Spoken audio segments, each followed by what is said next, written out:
Salut chers internautes et téléspectateurs de la chaîne panafricaine Afrique Vision Média, la référence de l'actualité.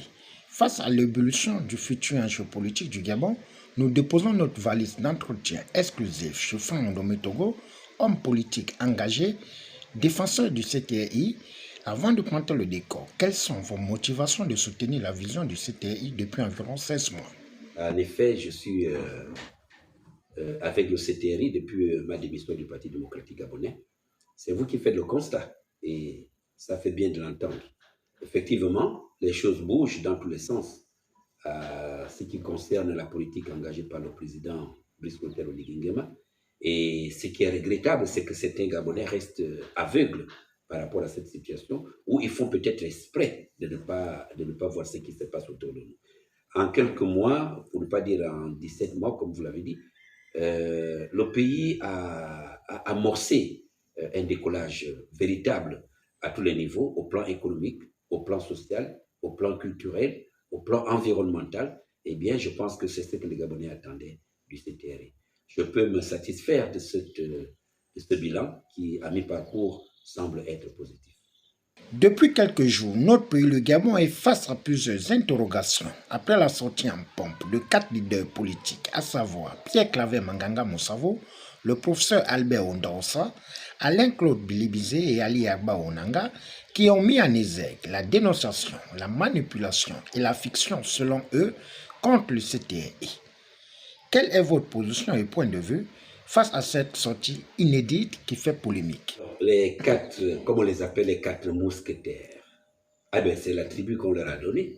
Les quatre mousquetaires qui sont Alain-Claude Bilibizé, Ali Akbar Onanga, à côté de deux anciens, Ondosa et Manga Moussavou. Effectivement, ils ont fait leur sortie médiatique il y a quelques jours. C'est leur droit.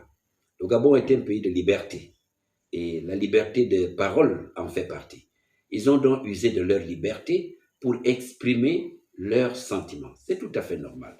Sauf que par mon expérience, ce qui est regrettable, c'est que la nuit, certaines personnes grattent les murs de la présidence pour rencontrer Brice Clotaire Oligui-Nguema, et la journée, les mêmes personnes viennent chanter au coq. C'est regrettable de constater cela.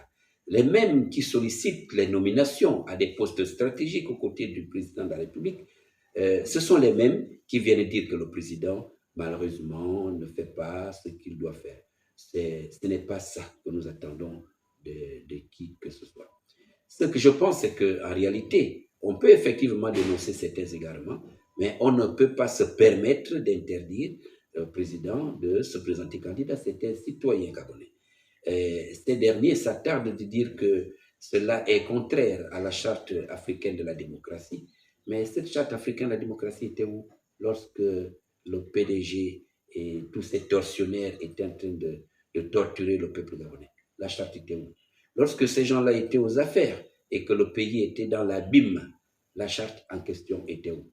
Nous disons, nous avons trouvé quelqu'un qui pense au peuple, quelqu'un qui est engagé à satisfaire les attentes de la population et que ce dernier a lancé des chantiers importants dans tous les domaines. Ces chantiers doivent aller à leur terme. Mais il se trouve que beaucoup de ces chantiers ne peuvent pas tenir dans un laps de temps équivalent à la transition. Il faut nécessairement qu'il continue son travail. Et c'est pour cela qu'à titre personnel, en tant que citoyen, je m'inscris dans la liste de ceux-là qui attendent la candidature du président Oligui-Nguema et qui sont prêts à la soutenir. N'en déplaise sur les autres.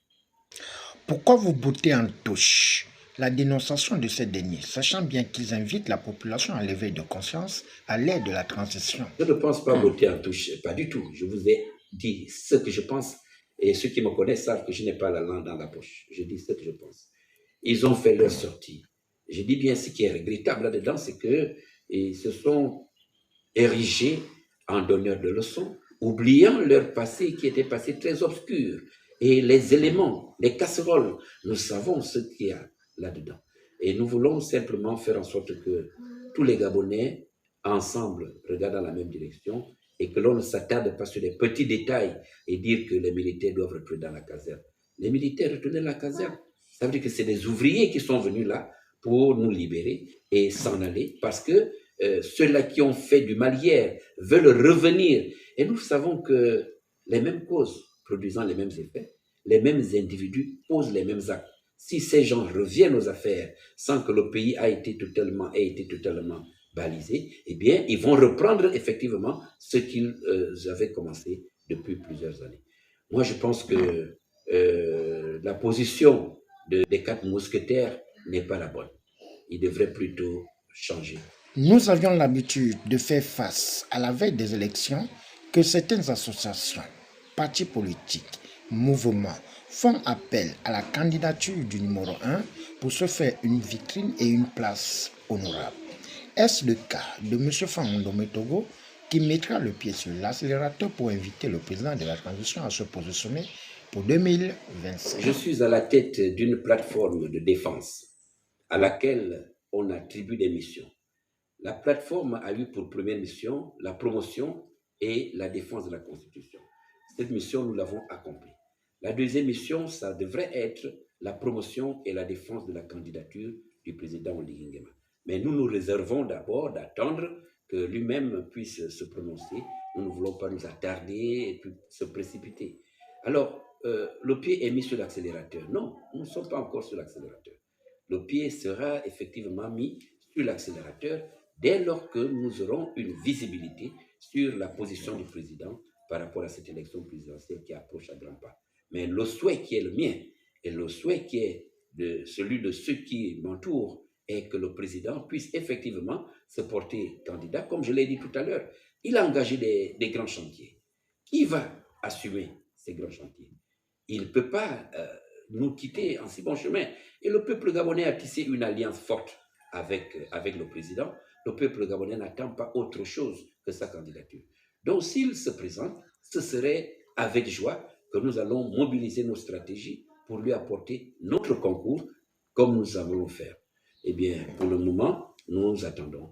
Quelle est votre analyse et regard face à la révision de la liste électorale qui fait la une depuis le lancement le 2 janvier et qui manque d'engouement depuis son lancement? L'observation que nous faisons par rapport à l'enrôlement est qu'il n'y a pas une forte mobilisation. Et nous nous interrogeons. Il n'y a pas une forte mobilisation des partis politiques qui aujourd'hui se disent être proches du président de la transition, qui se disent être prêts à soutenir le président de la transition. Mais ces partis politiques ne se bousculent pas pour aller faire enrôler leurs militants.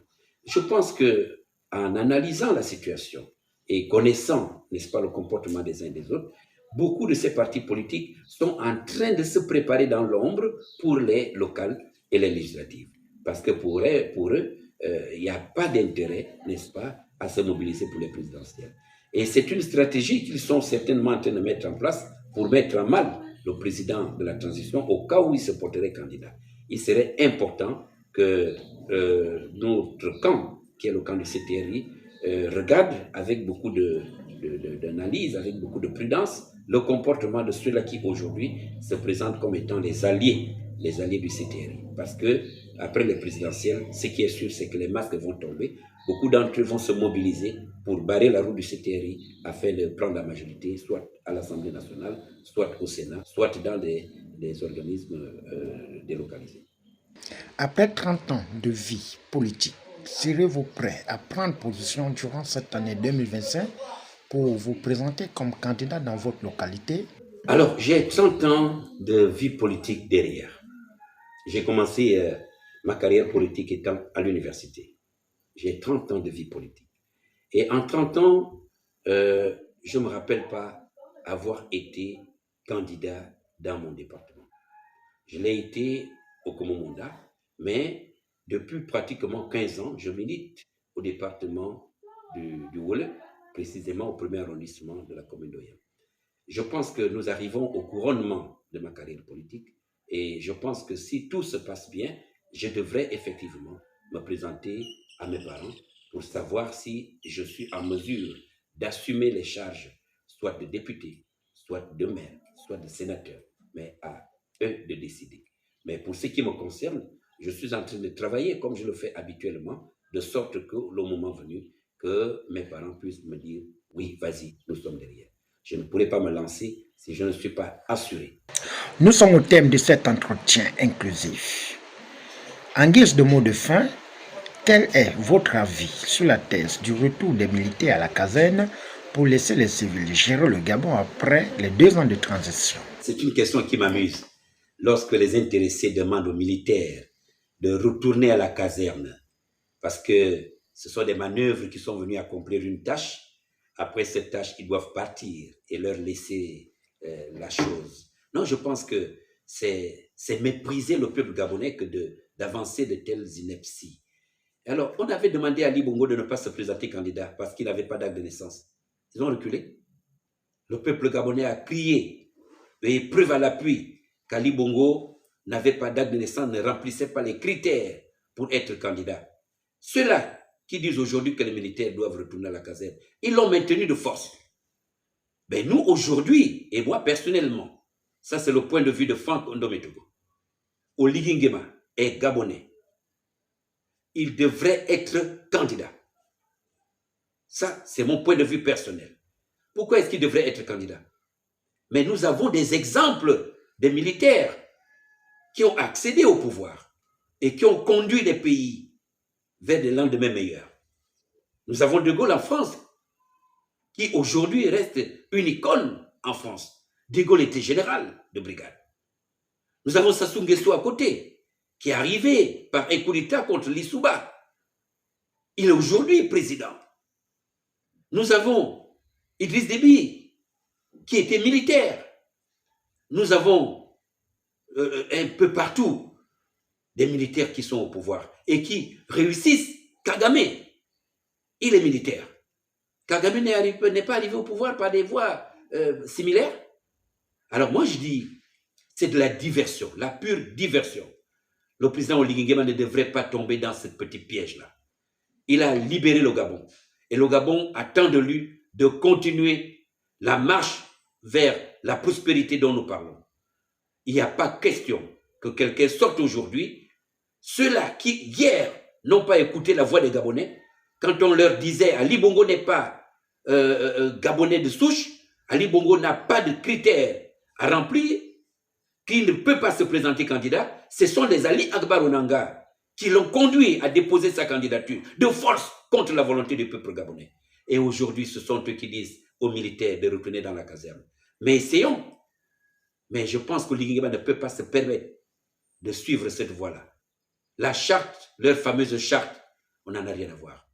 Parce que lorsqu'ils ont fait tout ce désordre, la charte existait. Ils ne l'ont pas utilisée. Ils ne l'ont pas fait valoir. Aujourd'hui, ils se présentent pour dire que les militaires doivent retourner à la caserne parce qu'ils veulent revenir aux affaires pour continuer à torturer le peuple gabonais. Moi, Franck Ndometogo, je m'inscrirai en faux par rapport à ça. Et je serai de ceux-là qui vont les combattre avec tous les moyens nécessaires. Merci.